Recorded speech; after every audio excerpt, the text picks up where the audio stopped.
All right, so whether in the mood for a good rom-com or maybe looking for a good period piece, there are several options to see at the movies. So Michael Cook's here to talk about Last Christmas and Midway. All righty, let's talk about Last Christmas first. All right. This one stars Emilia Clarke, who you may know from the Game of Thrones films, along with Henry Golding, who was one of the stars of Crazy Rich Asians. Here, it's set in 2017. Emilia Clarke is a young woman whose family immigrated from Yugoslavia, and her life is just frankly a wreck. She's a mess. She works in a Christmas store that's open year-round. Michelle Yeoh plays her boss in that place. She stays out too late. She drinks too much. Hangs out with the wrong kind of people, and is semi-homeless because she doesn't have any money and doesn't have a real, and refuses to live with her family. There you see she meets Henry Golding, and a romance sparks between the two, even though he's a bit of a, as she thinks, he's a bit of an odd duck, a little bit too optimistic, and has a habit of always looking up and trying to encourage her to look up.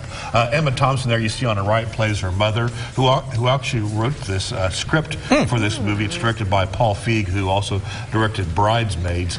This movie has all these fantastic elements. You have a great director, great writer. Emilia Clarke just has amazing charisma with an amazing smile.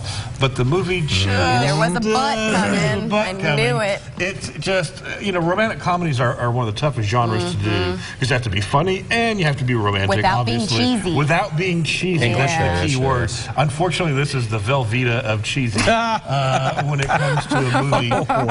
And it just doesn't, there's so much they try to cram in terms of Brexit subplot and immigrants, and the young lady Emilia Clarke's health is not great in the movie, and there's a twist at the end that just takes you aback that you may or may not like. So I give this movie a 6 out of 10. I will say I hope Emilia Clarke does movies like this, because she has a good style for it, but this one was not the vehicle for her. It kind of looks like a cross between Elf and Crazy Rich Asians. Yeah, exactly. That's a good marketing ploy there. So the next movie to talk about is called Midway. It's based on the true story of the World War II battle in the Pacific between the U.S. and the Japanese. It has numerous people that you would recognize from movies, as Woody Harrelson as an admiral, has Patrick Wilson, Nick Jonas, Ed Skrein. He's was in one of the Deadpool movies.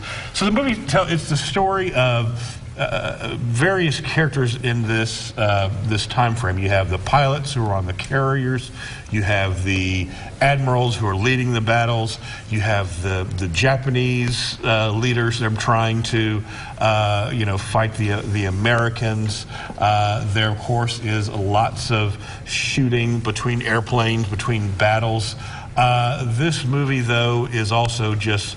Here it comes again, just rife with horrible writing. There's one scene where the American is dropping a bomb on a carrier, and he yells, "This is for Pearl Harbor." Is that really the best line you can come up with? It's like all the characters are tropes. Like here's the cowboy pilot who doesn't follow the rules, but he's got a heart of gold. Tom Cruise played that part. Exactly. Tom Cruise was unavailable because he's doing Top Gun 2 literally right now, and all the other characters were just so wooden, and the dialogue was so cheesy, and the CGI it just doesn't work. It's just too much. You can just feel like you're in a computer simulation at times.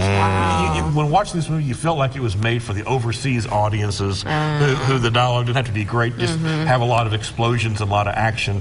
This movie, I'd say skip it. I give it a 4 out of 10. Wow. So even all the tens and tens of millions spent, you haven't given a 4 in a long time. I don't know if you've given a 4 since I've been here. If you've seen Pearl Harbor, you've already seen this movie. movie. So this is early November. In a couple weeks, Thanksgiving films come out. Then we'll start getting those higher numbers. I hope so. Yeah, I think we're starting to head into that Oscar season. So hopefully get some good ones. All right, thanks. Thank you. Let's check in with Rand.